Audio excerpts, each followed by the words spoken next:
जीवन में हर व्यक्ति के ऐसे पल जरूर आते हैं जब वह खुद को अनसर्टेनिटी, टेंशन्स और संघर्षों के बीच उलझा हुआ पाता है। ये कठिनाइयाँ कभी-कभी हमें हताश कर देती हैं, तो कभी हमें अपने भीतर से इंस्पिरेशन लेकर उनसे उबरने का रास्ता खोजने के लिए मजबूर कर देती हैं। द माउंट इज़ यू जैसी किताबें इसी तरह की इंस्पिरेशन देती हैं। यह कहानी यह बताती है कि कैसे हम अपनी आंतरिक बाधाओं को समझ सकते हैं और उन्हें पार करके अपनी ज़िंदगी को नई ऊंचाइयों तक ले जा सकते हैं। इस कहानी में पहाड़ को प्रतीकात्मक रूप में प्रस्तुत किया गया है, जो हमें अपनी छिपी हुई क्षमताओं और आत्मशक्ति का अनुभव कराता है। इस कहानी की मुख्य पात्र जया नाम की एक नॉर्मल लड़की है, जो एक छोटे से गांव में रहती थी। जया का बचपन संघर्षों और कठिनाइयों से भरा था। उसकी माँ एक घरेलू महिला थी, जबकि उसके पिता मजदूरी करके परिवार का पालन पोषण करते थे। जया का जीवन कभी भी आसान नहीं था, लेकिन उसके सपने हमेशा बड़े थे। उसने यह ठाना था कि वह एक दिन अपनी एक खास पहचान बनाएगी, जो उसकी मेहनत और कठिनाइयों का प्रतीक होगी। जया का संघर्ष तब शुरू हुआ जब उसने महसूस किया कि वह अपने सहपाठियों से हमेशा पीछे रहती है। पढ़ाई में वह औसत से भी नीचे थी और उसके मन में नकारात्मक विचार अक्सर घर कर जाते थे। तुमसे नहीं हो पाएगा जैसे शब्द उसे बार बार सुनने को मिलते थे। एक दिन उसे यह भी पता चला कि उसके शारीरिक स्थिति भी कमजोर है, लेकिन उसके भीतर एक ऐसी आग थी जो उसे हार मानने से रोकती थी। जीवन की चुनौतियां कभी कभी हमारी आंतरिक दुनिया को बर्फ जैसे ठंडे पहाड़ों, कभी जलती हुई आग और कभी खोई हुई आशाओं के अंधेरे खड्डों में बदल देती है। जया भी ऐसे ही एक जटिल स्थिति से गुजर रही थी। अपनी समस्याओं से जूझते हुए उसने जीवन को एक कठिन यात्रा के रूप में स्वीकार कर लिया था। लेकिन उसकी कहानी यही खत्म नहीं होती। जया ने यह समझ लिया कि पहाड़ कोई बाहरी बाधा नहीं है, बल्कि वह हमारे अंदर की सीमाएं हैं, जिन्हें पार करके हम खुद को एक बेहतर इंसान बना सकते हैं। यह कहानी सिखाती है कि अगर इंसान ठान ले, तो वह न केवल अपनी कमजोरियों को दूर कर सकता है, बल्कि अपनी किस्मत को भी बदल सकता है। जया ने अपनी स्ट्रॉन्ग इच्छा शक्ति और मेहनत के बल पर यह साबित कर दिया कि जिंदगी की ऊंचाइयों को छूने के लिए सिर्फ सपने देखना काफी नहीं है, बल्कि उन्हें पूरा करने के लिए साहस और प्रयास करना भी जरूरी है। लेकिन यही कठिनाइयां जया के लिए एक अवसर बन गई। जब जीवन में सबसे बड़ा पहाड़ सामने दिखे, तो समझ लेना चाहिए कि असल में वह हमारे भीतर ही मौजूद है। यह विचार जया के जीवन में एक नया मोड़ लेकर आया।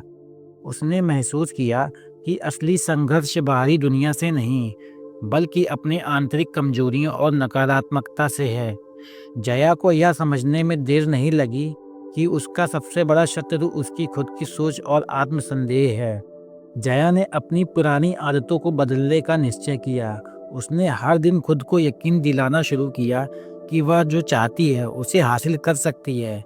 उसने अपने भीतर की कमजोरियों और डर का सामना करने का निर्णय लिया और आत्मविश्लेषण और आत्मविश्वास पर काम करना शुरू किया। धीरे धीरे उसकी सोच में बदलाव आने लगा।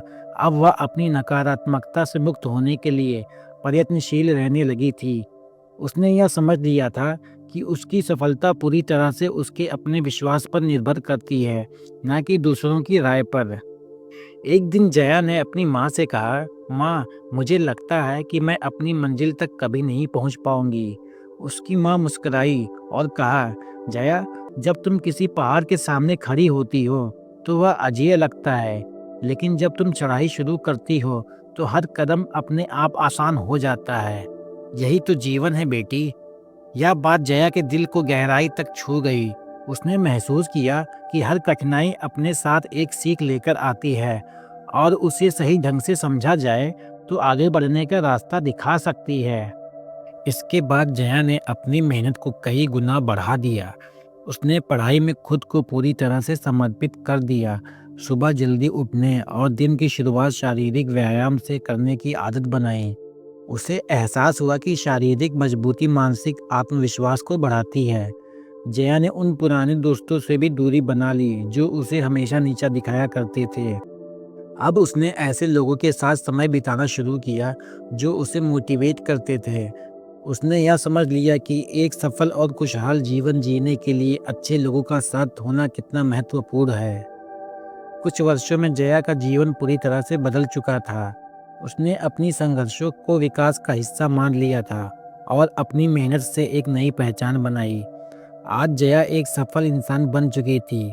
वह न केवल अपने गांव बल्कि पूरे जिले में एक प्रेरणा स्रोत और आदर्श बन गई थी। जया का यह मानना था कि द माउंट इज यू केवल एक किताब का नाम नहीं है, बल्कि यह जीवन का एक गहरा सत्य है। उसने अपनी सोच में जो पहाड़ देखा था, उसे अपनी आंतरिक शक्ति और स्ट्रांग विल के बल पर पार किया। अब वह किसी भी बाहरी चुनौती से डरती नहीं थी, क्योंकि उसने अपनी सबसे बड़ी लड़ाई खुद से जीत ली थी। जया का यह विश्वास था कि जब हम किसी पहाड़ के सामने खड़े होते हैं, तो असल में उस पहाड़ को अपने भीतर से पार करना ही सबसे महत्वपूर्ण होता है। जया अब समझ चुकी थी कि जीवन की कठिनाइयाँ केवल हमें हमारी असली क्षमता और ताकत का एहसास कराने के लिए आती हैं। हमें अपनी कमजोरियों को पहचान कर ही उनसे पार पाना होता है, और यही प्रक्रिया हमें सफलता की ओर ले जाती है। जया की कहानी हमें यह सिखाती है कि किसी भी मुश्किल को पार करने के लिए हमें अपने भीतर के डर और मानसिक अवरोधों का सामना करने का साहस जुटाना होगा। किताब को बेहतर ढंग से समझाने के लिए इसे 7 चैप्टर्स में बांटा गया है। तो चलिए शुरुआत करते हैं पहले chapter the mount within us से। किताब का यह पहला चैप्टर हमें यह समझाने का प्रयास करता है कि जीवन में आने वाली कठिनाइयाँ और समस्याएं केवल बाहरी रुकावटें नहीं होती। ये हमारे भीतर छिपी हुई असुरक्षाओं और मानसिक बाधाओं का प्रतीक है। जब हम किसी बड़ी चुनौती का सामना करते हैं, तो अक्सर इसे एक विशाल पहाड़ के रूप में देखते हैं, ऐसा अवरोध जो हमें आगे बढ़ने से रोकता है। लेकिन वास्तव में यह पहाड़ हमारे आंतरिक कमजोरी और डर और आत्मसंदेह को दर्शाता है। हम अक्सर इनसे भागने की कोशिश करते हैं, क्योंकि हमें लगता है कि इनका सामना करने से हमारी असफलताएं और कमजोरियां उजागर हो जाएंगी। हम अक्सर अपनी सीमाओं को स्वीकार करते हुए जीवन की कठिनाइयों के सामने झुक जाते हैं, लेकिन वास्तव में यही चुनौतियां हमें आगे बढ़ने और अपनी असली क्षमताओं को पहचानने का अवसर प्रदान करती हैं। यह किताब हमें सिखाती है कि सफलता केवल बाहरी परिस्थितियों पर आधारित नहीं होती, बल्कि यह हमारी मानसिकता और दृष्टिकोण पर भी निर्भर करती है। यदि हम डर से भागने की बजाय उसका सामना करना सीख लें, तो न केवल अपनी समस्याओं का समाधान कर सकते हैं, बल्कि अपने जीवन को एक नई दिशा में भी ले जा सकते हैं। हमें अपनी आंतरिक लड़ाइयों से बचने के बजाय उनका सामना करना चाहिए और उनसे ताकत प्राप्त करनी चाहिए। अक्सर हम सोचते हैं कि जीवन की सबसे बड़ी समस्याएं बाहरी होती हैं, जैसे काम का दबाव, रिश्तों में खटास या वित्तीय चुनौतियां। लेकिन वास्तव में हमारी सबसे बड़ी चुनौतियां हमारे भीतर होती हैं। हमारा आत्मसंदेह, डर और नकारात्मक सोच। जब तक हम इन आंतरिक संघर्षों का समाधान नहीं करते, तब तक बाहरी समस्याओं को प्रभावी रूप से हल करना संभव नहीं है। जब हम अपनी आंतरिक कमजोरियों को समझते हैं और उनके समाधान की दिशा में कार्य करते हैं, तभी हम अपनी सच्ची शक्ति को पहचान सकते हैं। आगे बढ़ने के लिए यह स्वीकार करना जरूरी है कि असली बाधाएं हमारे भीतर हैं। जब हम इन आंतरिक पहाड़ों को पार कर लेते हैं, तभी हम अपने लक्ष्य की ओर बढ़ने और सफलता पाने में सक्षम हो सकते हैं।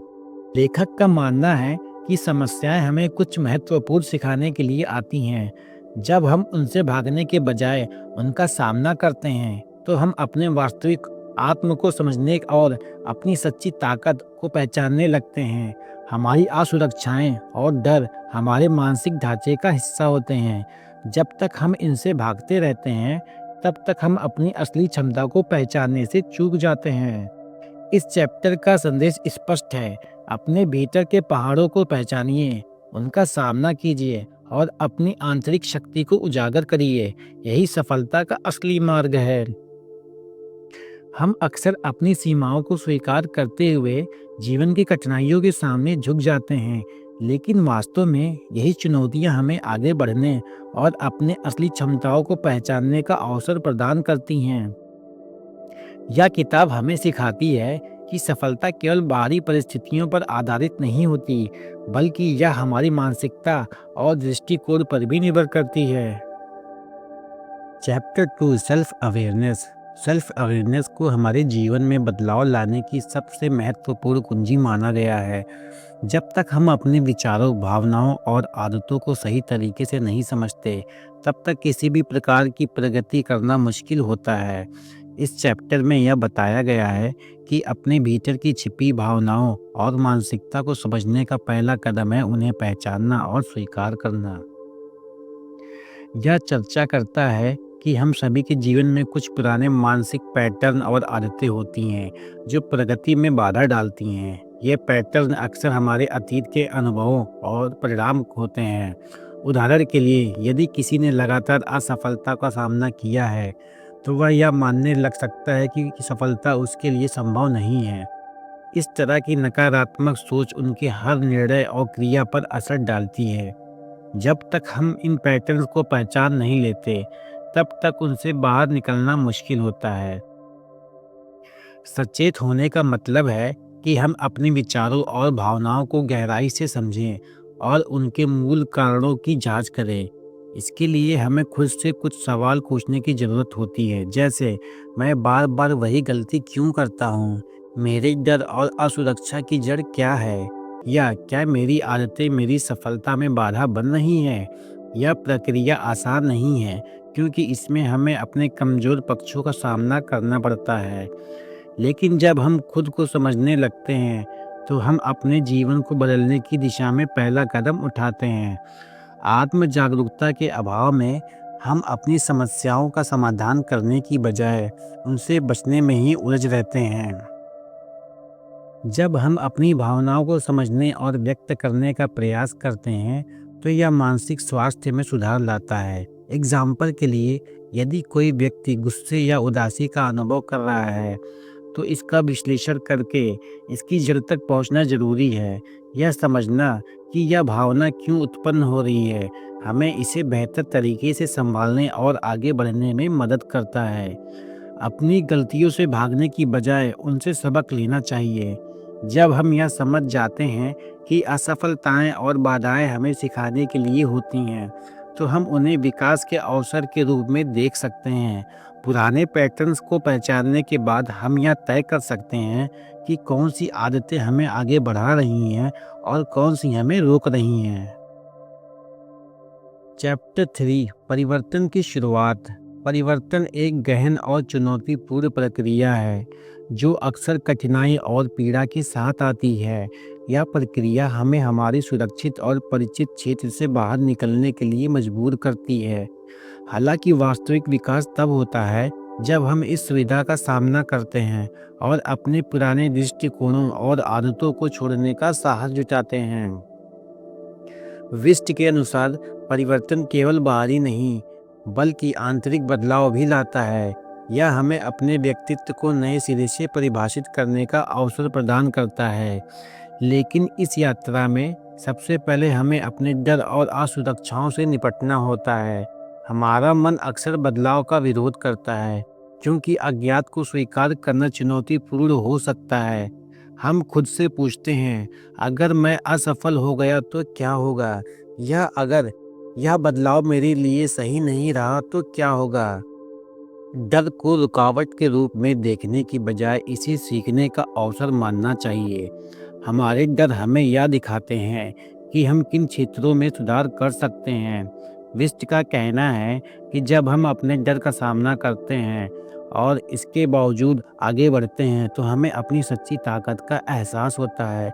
डर को हमें रोकने वाला नहीं, बल्कि प्रगति का साधन बनना चाहिए। एग्जाम्पल के लिए, यदि किसी को अपनी नौकरी बदलने का डर है, तो इसका मतलब यह हो सकता है कि वे असफलता के भय से घिरे हुए हैं या अपनी क्षमताओं पर विश्वास नहीं कर रहे हैं। लेकिन यदि वे इस डर को पार कर एक कदम आगे बढ़ाते हैं, तो यह न केवल बेहतर अवसरों की ओर उनका मार्गदर्शन करेगा, बल्कि उनके आत्मविश्वास को भी बढ़ाएगा। इस चैप्टर में यह भी समझाया गया है कि बदलाव के लिए हमें अपने पुराने दृष्टिकोणों, आदतों और विचारों को त्यागना होगा। हम अक्सर उन आदतों से चिपके रहते हैं जो हमें सुरक्षा का आभास कराती हैं, भले ही वे हमारे विकास को सीमित कर रही हों। एग्जाम्पल के लिए, अगर कोई व्यक्ति लगातार नकारात्मक सोच रखता है, तो यह आदत उनकी मानसिक प्रगति को बाधित कर सकती है। लेकिन अगर वे इस आदत को पहचानते हैं और इसे बदलने का प्रयास करते हैं, तो वे अपने जीवन में एक नई दिशा ला सकते हैं। परिवर्तन के लिए धैर्य और आत्मनियंत्रण जरूरी है। यह एक रात में पूरा नहीं होता। छोटे छोटे कदम उठाना और अपनी प्रगति पर ध्यान देना आवश्यक है। हालांकि यह प्रक्रिया कठिन हो सकती है, लेकिन यह हमारे लक्ष्यों और आनंद के करीब लाती है। बदलाव के समय एक सकारात्मक और दृढ़ मानसिकता अपनाना जरूरी है।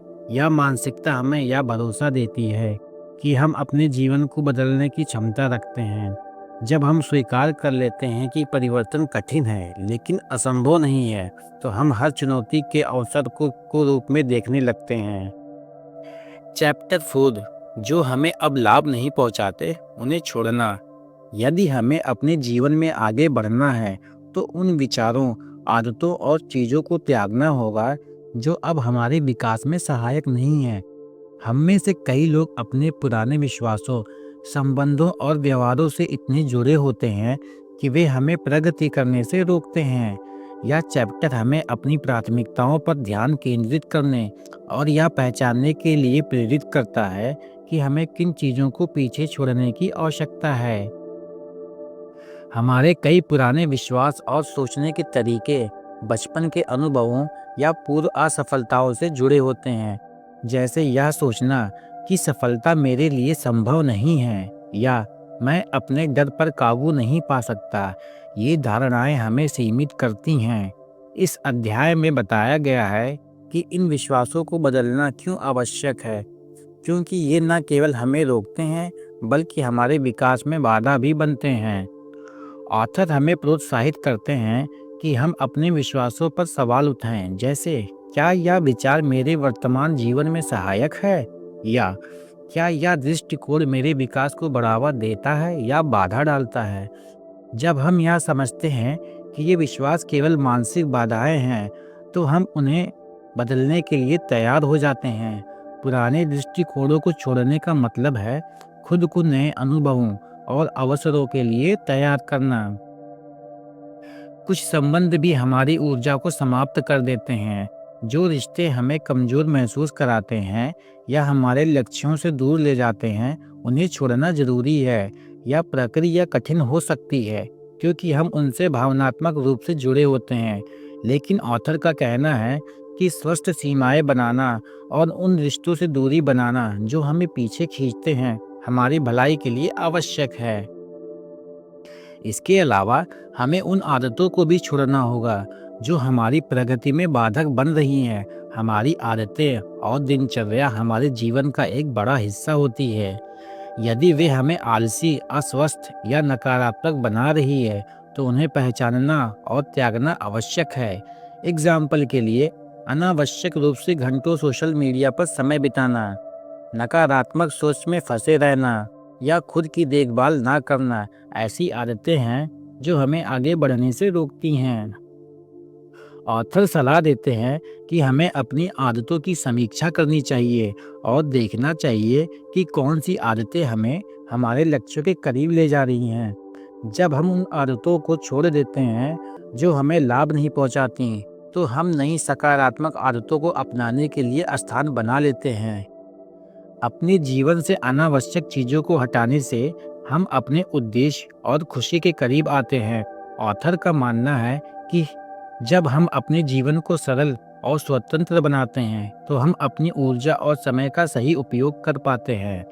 पुराने विचारों, आदतों और रिश्तों को छोड़ना न केवल शारीरिक रूप से बल्कि मानसिक रूप से भी हमें हल्का और मुक्त महसूस कराता है।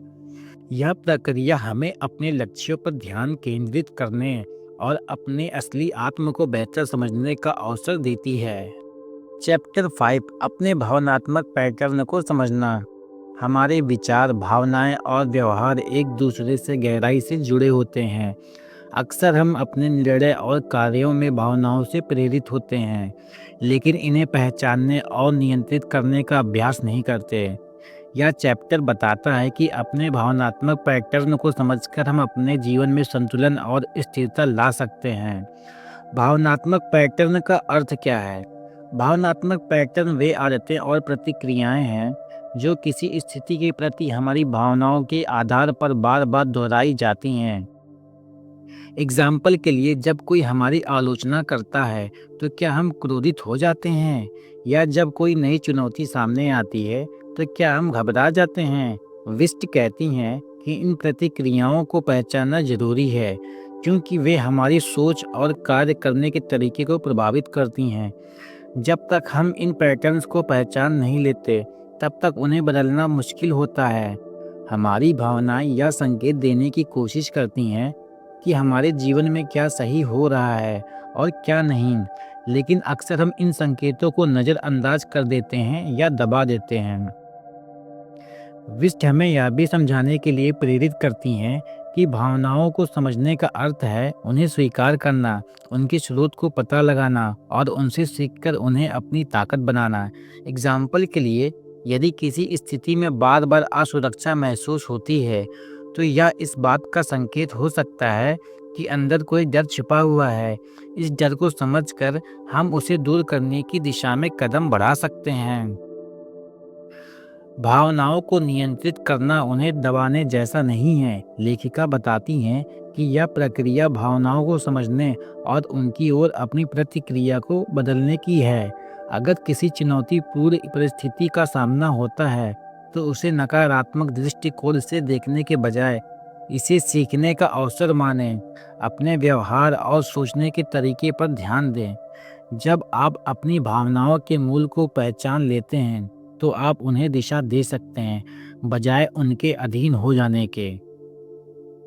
भावनात्मक पैटर्न और उनके प्रभाव क्या हैं? यह चैप्टर यह भी समझाता है कि हमारे भावनात्मक पैटर्न हमारे निर्णयों और लक्ष्यों को कैसे प्रभावित करते हैं। एग्जाम्पल के लिए, अगर हम अपने डर की वजह से बड़े फैसले लेने से बचते हैं, तो यह हमारे विकास को रोक सकता है। अगर हम आलोचना के डर से नई चुनौतियों को स्वीकार नहीं करते, तो हम अपनी क्षमताओं को सीमित कर लेते हैं। विस्ट हमें प्रेरित करती हैं कि हम अपने भावनात्मक पैटर्न का विश्लेषण करें और देखें कि वे हमारे जीवन को कैसे प्रभावित कर रहे हैं। जब हम इन्हें पहचान लेते हैं, तो हम बेहतर निर्णय ले सकते हैं। हमारी भावनाएं, चाहे सकारात्मक हो या नकारात्मक, हमेशा एक संदेश देती हैं। हमें उन्हें दबाने की बजाय उनकी ऊर्जा का उपयोग अपने जीवन को बेहतर बनाने के लिए करना चाहिए। एग्जाम्पल के लिए, गुस्से को रचनात्मक ऊर्जा में बदलें, डर को प्रेरणा में बदलें और असुरक्षा को आत्मविश्वास में परिवर्तित करें। यह प्रक्रिया हमें न केवल भावनाओं को समझने में मदद करती हैं, बल्कि उन्हें हमारी ताकत में बदलने का भी अवसर प्रदान करती है। चैप्टर 6, अपने असली स्वरूप को अपनाना। हमारी असली पहचान अक्सर समाज की अपेक्षाओं, संबंधों और जीवन में मिली असफलताओं के दबाव में खो जाती है। लेकिन जब हम अपने वास्तविक स्वरूप को स्वीकार करने का साहस करते हैं, तभी हम अपनी सच्ची क्षमता को पहचान सकते हैं और उसे जीवन में उपयोग करने के लिए तैयार हो सकते हैं। आज के समय में लोग अपनी तुलना दूसरों से करने में इतने व्यस्त हो जाते हैं कि वे अपनी असली पहचान और मूल्य को नज़रअंदाज कर देते हैं। लेखक हमें याद दिलाते हैं कि हर व्यक्ति अपने आप में अनोखा और विशेष है। अपने वास्तविक स्वरूप को स्वीकार करना न केवल आत्मसम्मान बढ़ाता है, बल्कि यह हमारे जीवन के हर क्षेत्र में सकारात्मक बदलाव लाने में मदद करता है। हम सभी में कमजोरियां होती हैं, लेकिन इन्हें छिपाने या नकारने की बजाय इन्हें अपनाना बेहद ज़रूरी है। कमजोरियों को स्वीकार करना आत्म स्वीकृति की दिशा में पहला कदम है। समाज अक्सर हमें विभिन्न सीमाओं में बांधने की कोशिश करता है। यह चैप्टर हमें प्रेरित करता है कि अपनी खुशी और सच्चाई के लिए इन सीमाओं को तोड़ें। अपने जीवन में ईमानदारी को अपनाना और अपनी वास्तविक भावनाओं और इच्छाओं को स्वीकार करना आत्म स्वीकृति को मजबूत करता है। लेखक बताते हैं कि आत्मसंदेह हमारे आत्मविश्वास को कम कर देता है और हमारी क्षमताओं पर सवाल खड़ा करता है। इससे बाहर निकलने के लिए हमें उन नकारात्मक विचारों को पहचानना होगा जो हमें रोकते हैं और उन्हें चुनौती देना होगा। सकारात्मक सोच, सकारात्मक अफर्मेशंस और खुद पर भरोसा करने से हम अपने भीतर छुपी ताकत को जागृत कर सकते हैं। हर व्यक्ति के भीतर असीमित शक्ति होती है।